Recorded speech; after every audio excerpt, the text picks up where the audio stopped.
Well, ETFs have exploded in recent years and have shown no signs of slowing down, coming from over 3 trillion USD in global assets under management at the end of 2016 to over 5 trillion USD in global AUM by early 2018.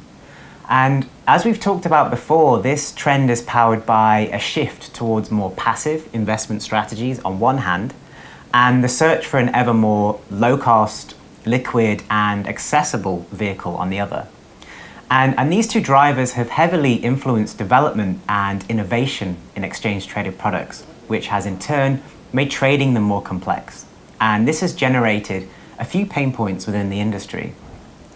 And these pains, they cover things like composition management, like RFQ-based trading models, hedging and inventory management. But one of the most painful challenges that we see is around pricing of ETFs.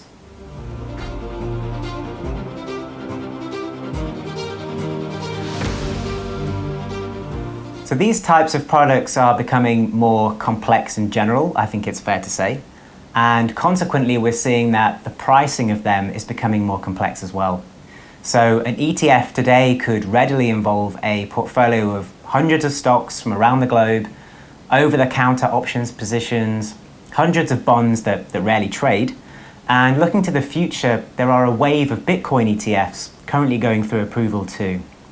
So the specific pains here are the cost of keeping up to date with those industry developments, and also the time to market to get these new pricing models out there, which is especially pertinent given today's regulatory environment and the associated budgetary constraints. So this pain, it has a real impact on business performance, since pricing is one of the most important aspects of trading and is the primary means of expressing your view and differentiating yourself on the market.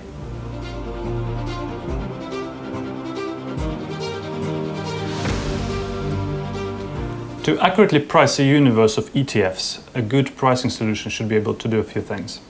First of all, it should be able to use all the available information that is there in the markets, including price of correlated instruments. It should cover a broad class of assets. It should provide prices round the clock, even when some of the constituents are not trading. The mechanism should be efficient and scalable. But most importantly, given the constantly evolving nature of financial markets, the solution should be designed with the ease of extensibility in mind, and this is where we come to our buy and build approach at Activity.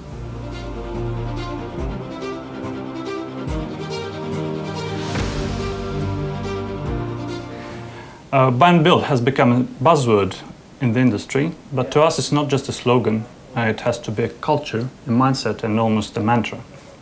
Key interactions with or within the product have to be designed with the buy and build paradigm in mind. For example, just providing the source code of the apps is not enough, because few would like to be tweaking nuts and bolts inside the control room of a spaceship. At Activity, we expose the version control of our apps repository to the clients. A chain of clean, self-contained commits is an implicit part of the quality of our product. But even more, the ETF pricing solution was designed with reuse and abstraction in mind on the platform level, so that you can tweak individual components in a way that is fully transparent to all other components.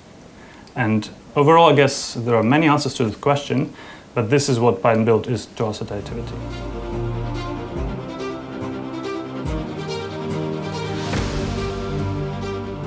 For me, I would say the key is to probably outsource as much as possible. So product developments in this space will continue or even accelerate, pushing the boundaries of financial engineering. And so the barrier to entry and the cost to remain relevant will follow that. And then the wave of commoditization is ever advancing. So what needed to be bespoke only a few years ago can now be provided off the shelf and built upon.